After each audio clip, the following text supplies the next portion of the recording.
Hello, welcome back. This is your lead instructor, Jen over here, and we're going to be talking about malware analysis. So let's just kind of jump right into it.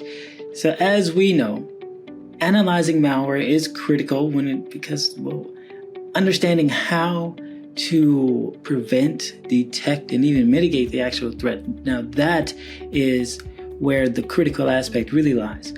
Because if you're learning to identify how to dissect and even so much as protect these different systems from malware, that is going to require a lot of knowledge, specialized tools, and we often mention the CH every now and then, but that's going to be kind of tool agnostic, right? You're going to want to know how to use certain tools, and we'll talk about some of the ones that are utilized within malware analysis here shortly.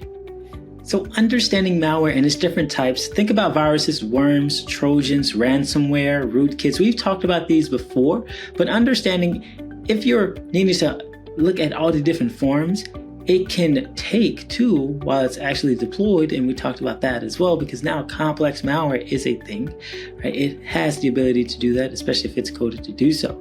So malware itself, it's like an umbrella. So all the different terms, we talked about these before, so just kind of go back and review and look at, okay, what exactly is this? So we know with the virus, it can self-replicate itself, but it's going to need some more form of human interaction to do so. Worm, not so much.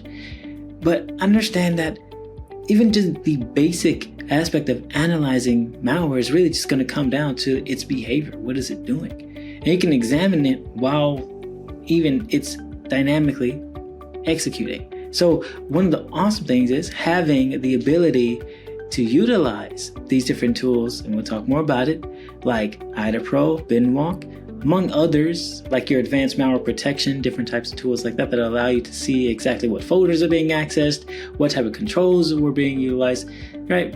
So these are all ways to understand from a basic to an advanced perspective and methodology of how to actually go about doing this. Because yes, some of the things that a different malware or worm or whatever the case is, a Trojan might be doing is creating files, deleting registry tables, adding keys, but being able to reverse engineer and decompiling that malware within those different tools, you have the ability to at least see exactly what can happen. Now, I talked about a few of these tools. Now, these are more of a longer list, right, that you can use, and what for, right, the actual purpose. So if you're looking to analyze the actual file itself, look for Binwalk.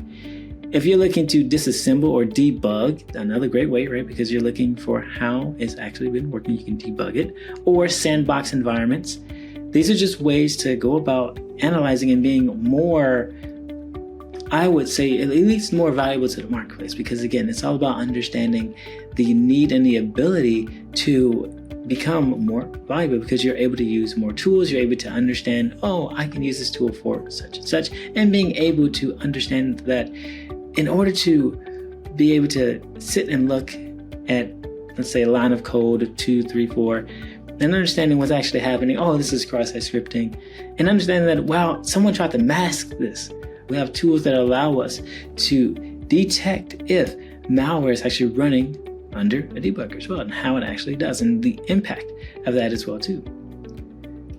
Now, understand that the workflow of malware and how to analyze this is typically going to go from preparation, because like we talked about, we're always going to start somewhere. We're always going to really prepare ourselves, establishing an environment and virtual machines that you would need, isolated networks that you would have in order to do this, because again, you don't want to do this on a live production network, and then triaging, understanding that, hey, the malware itself is going to have its whole classification, different tiers as well too.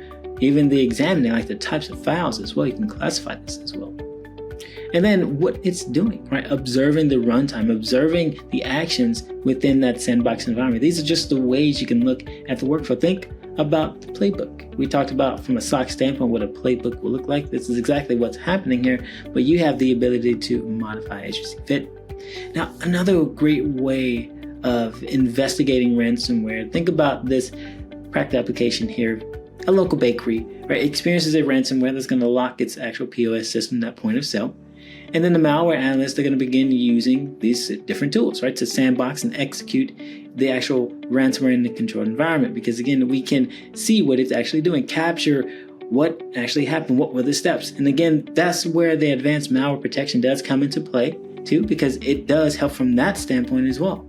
But ideally, just understanding the use of the decryption tools and how to recover your actual system, right? To prevent this from happening again, that is where the real jewel lies, because the findings that you do get from this, you're going to go through your lessons learned, through your documentation reviews as well too. All right, it's been great. Gennaro here, CEO of Cortex Solutions, and we just talked about malware analysis, brought to you by ACSMI. Hope you have a great one. Take care.